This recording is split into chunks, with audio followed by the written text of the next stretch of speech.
Mengapa Allah ciptakan hewan-hewan yang haram? Kalau memang itu haram, kenapa diciptakan Allah? Ujian. Diciptakannya makhluk yang haram itu sebagai ujian.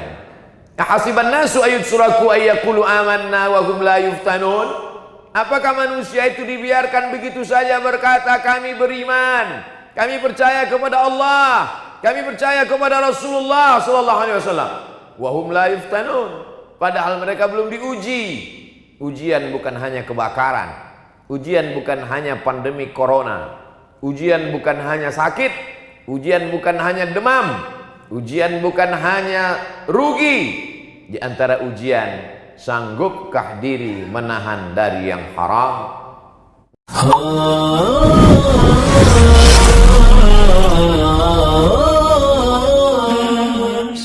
Rajulun as'as, ada seorang laki-laki yang rambutnya kusut, aghbar, berdebu. Kenapa rambutnya kusut? Dia takut menyisir rambutnya, kalau sampai rambutnya gugur dia akan membayar dam, membayar denda, membayar fidyah. Aghbar, berdebu. Mengapa rambutnya berdebu? Karena dia takut mandi. Kalau sampai dia mandi lalu rambutnya gugur, dia juga akan dikenakan dam, denda. Yamuddu yadayhi ilas sama, dengan rambut yang kusut dan berdebu itu dia angkat tangannya ke arah langit. Bukan karena Allah di langit, tapi karena langit itu adalah qiblatud doa, kiblat salat. Fawalli wajhaka syatral masjidil haram, hadapkan wajahmu ke Masjidil Haram. Bukan Allah bertempat di dalam Ka'bah, tapi karena itu kiblat salat. Yamuddu yadayhi ilas sama, lelaki yang rambutnya kusut dan berdebu itu mengangkat tangannya ke langit, karena langit adalah qiblatud doa. Begitu kata Imam Ibnu Hajar Al-Haytami dalam kitab Al-Fathul Mubin Bisyarhil Arba'in. Lalu ketika dia angkat tangannya ke langit, dia berkata, Ya Rab, Ya Rab, Ya Allah, Ya Allah. Ketika orang berkata Ya Rahman, saat itu dia sedang memanggil wahai engkau yang penyayang.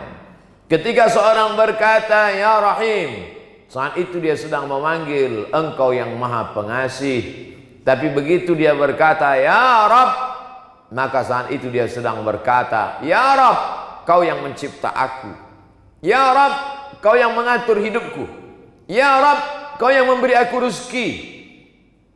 Rambutnya kusut, berdebu, tangannya dia tengadahkan ke langit, mulutnya berkata Ya Rab, Ya Rab, tapi doanya tidak dikabulkan Allah. Apalagi yang kurang? Kurang rendah dirikah dia di hadapan Allah? Dia sudah merendah, tangannya diangkat setingginya. Kurang rendah dirikah dia di hadapan Allah? Dia sudah merendahkan diri dan jiwanya, sampai-sampai dia takut rambutnya gugur. Lalu kenapa doanya tidak dikabulkan Allah? Ternyata sebabnya kata Nabi Muhammad sallallahu alaihi wasallam, mat'amuhu haram, makanannya haram. Masrabuhu haram, minumannya haram. Malbasuhu haram, pakaiannya haram. Wa ghudhiya bil haram, dan dia diberi makan haram, dan dia memberi makan haram. 4 sebab doa tak diperkenankan, tak dikabulkan Allah. Dan kita sampai hari ini alhamdulillah tidak memakan makanan haram. Jadi khutbah Jumat ini ingin menyampaikan pesan laki-laki yang baligh berakal, tidak dalam keadaan sakit, dalam keadaan normal, maka telinganya wajib mendengar sekali pesan khatib. Ittaqullah, takutlah kepada Allah Subhanahu wa ta'ala. Ayyuma lahmin, setiap daging di badan, nabata min haramin, kalau dia tumbuh dari yang haram, fannaru aulabi, tempatnya lah neraka jahanam. Mengapa Allah ciptakan hewan-hewan yang haram? Kalau memang itu haram, kenapa diciptakan Allah? Ujian. Diciptakannya makhluk yang haram itu sebagai ujian. Ahasiban nasu ayyutraku ayyaqulu amanna wa hum la yuftanun? Apakah manusia itu dibiarkan begitu saja berkata kami beriman, kami percaya kepada Allah, kami percaya kepada Rasulullah sallallahu alaihi wasallam. Wa hum la yuftanun, padahal mereka belum diuji. Ujian bukan hanya kebakaran, ujian bukan hanya pandemi corona, ujian bukan hanya sakit, ujian bukan hanya demam, ujian bukan hanya rugi. Di antara ujian, sanggupkah diri menahan dari yang haram? Masalah haram ini terbagi dua. Pertama, bendanya haram. Hurriman alaikumul maitatu, diharamkan bagi kamu makan bangkai. Waddamu, darah. Walahmul khinzir, daging babi. Wal munkhaniqatu, binatang yang tercekik. Wal mauqudhatu wal mutaraddiyatu wan natihatu, binatang yang terjepit, binatang yang tertanduk, binatang yang terpukul. Wa ma akalas sab'u, binatang yang diterkam, binatang buas belum sempat disembelih. Wa ma dzubiha 'alan nusub, binatang yang disembelih sebagai sajian berhala, sebagai pemberian kepada hantu setan jembalang tanah.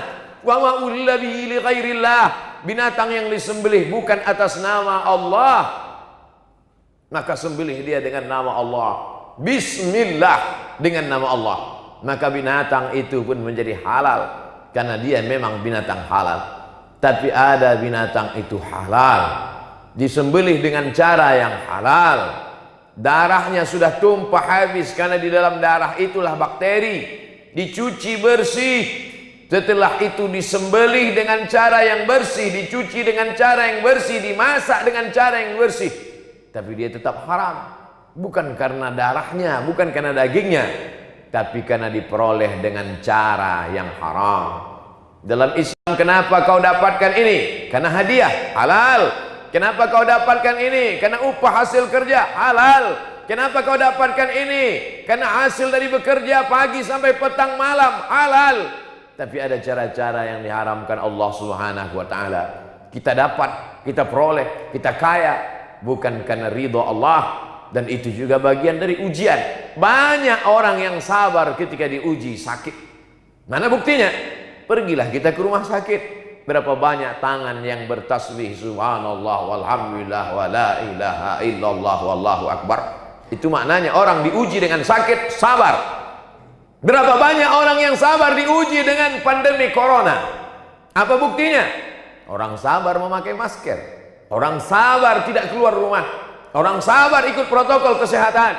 Dan bagi yang sudah terkena penyakit, sabar dia dalam rumah sakit 14 hari lamanya dia sabar.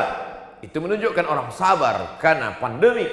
Tapi tak banyak yang sabar ketika diuji, melihat peluang mendapatkan suatu nikmat dunia, padahal sesungguhnya dia hanyalah segumpal neraka jahanam.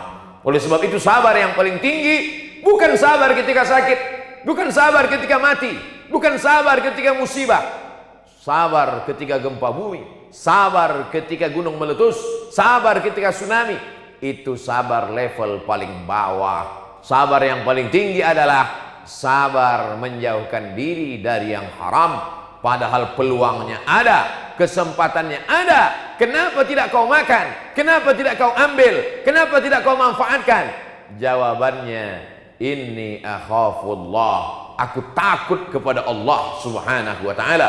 Itulah orang puncak kesabaran. Makanya dikatakan dalam Al-Quran, innallaha ma'as sabirin, Allah bersama dengan orang yang sabar. Sabar yang bagaimana?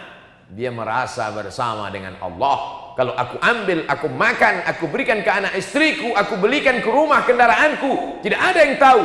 Innallaha ma'as sabirin, tapi Allah bersama aku. Disitulah makna percaya kepada yang gaib.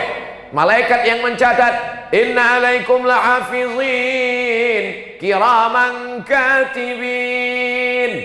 Malaikatnya tidak kelihatan. Iqra kitabak kafa binafsika al-yawma 'alaika hasiba.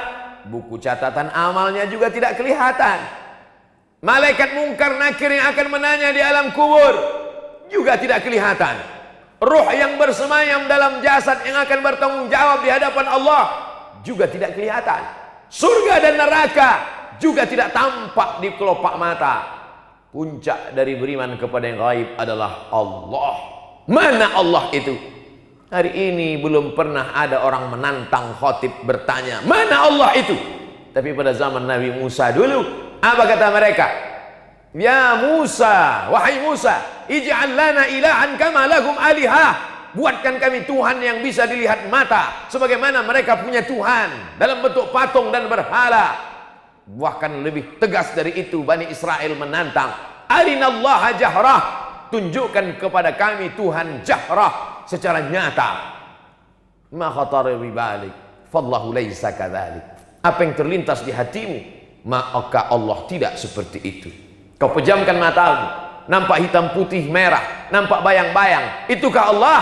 Walam yakul lahu kufuwan ahad. Dia tak setara dengan apapun. Tiba-tiba di suatu malam datang berbisik ke telingamu, akulah Tuhan, itukah Allah? Laisa kamitslihi syai'un. Tak ada yang serupa dengan dia, tapi dia ada. Bisa dirasakan oleh hati yang tulus ikhlas. Ketika kita sedang puasa Senin Kamis, masuk ke dalam kamar mandi, air baknya penuh, tidak ada yang melihat, kamera CCTV tidak ada, tidak ada satupun yang tahu kalau kita minum. Mengapa kita tidak minum? Allah. Saat itu kita sedang yakin ada Allah, dirasakan dengan amal saleh. Kita angkat takbiratul ihram, Allahu Akbar, di dalam kamar, tertutup, terkunci, tidak ada satu manusia pun. Tapi kita tidak mau bergerak lebih dari 3 kali. Mengapa tidak mau? Allah. Saat itu kita sedang merasakan keberadaan Allah. Hadirkan Allah dalam hati dengan salat-salat sunat. Kuatkan iman dengan senantiasa puasa-puasa sunat. Falyabudu rabb hadzal bait, bersedekah min thayyibat, yang baik-baik saja. Wa anfiqu, berinfaklah, wa anfiqu, bersedekahlah, wa anfiqu, berzakatlah, wa anfiqu, berwakaflah, min thayyibat, yang halal-halal. Kulu, makanlah, min thayyibati ma razaqnakum, yang halal-halal saja. Tak banyak yang sanggup menghadapi ujian ini, akan tetapi ada manusia-manusia yang dipilih oleh Allah Subhanahu wa taala. Bagaimana kalau sempat termakan? Bagaimana kalau sempat terambil? Sesungguhnya beberapa ujian dalam hidup kita adalah karena Allah sayang kepada kita. Dia ingin yang haram-haram itu lepas, dia ingin yang haram-haram itu hilang. Ada orang yang selama ini badannya tetap sehat, hidupnya tetap tenang, jabatannya tetap tinggi, tak ada hal yang dimakannya haram. Di mana Tuhan? Kenapa tidak adil? Kenapa saya yang baru sholat langsung sakit? Kenapa yang baru taubat langsung kehilangan? Kenapa langsung? Kenapa begini? Kenapa begitu? Allah Ta'ala memberikan jawaban dalam Al-Quran. Ada manusia-manusia yang kelihatannya dalam nikmat, wa umli lahum, kuulur untuk mereka, kuulur umurnya panjang, kuulur rezekinya banyak, kuulur badannya sehat, kuulur jabatannya tinggi. Inna kaidi matin, itu tipu dayaku. Yukhadi'un Allah, mereka menyangka sedang menipu Allah, wa huwa khadi'uhum, padahal Allah sedang menipu mereka. Mereka sedang menipu Allah. Lihatlah Allah tak tahu, lihatlah Allah tidak sadar bahwa aku sudah berbuat dosa. Maka sesungguhnya mereka sedang menipu diri mereka sendiri. Apa kata Allah? Apa kata Rasulullah? Innallaha la yumli lidh-dhalim. Allah mengulur orang-orang yang zalim itu dengan banyak kenikmatan. Hatta idza akhadhahu lam yuflithu, sehingga ketika Allah menjatuhkan azab tak tersisa sedikit pun. Maka kalau masih ada ujian diberikan Allah, sesungguhnya Allah sayang dengan kita supaya kita segera bertaubat kepada Allah Subhanahu wa taala. Yang tidak mau bertaubat, isma syi'ta, hidup sesuka hatimu. Hiduplah dengan cara Fir'aun, hiduplah dengan cara Qarun, hiduplah dengan cara setan. Fa innaka mayyit, tapi ingat, kau akan mati. Sekaya apapun kau akan mati, sehebat apapun kau akan mati, dan kan akan minta pertanggungjawaban di hadapan Allah Subhanahu wa taala.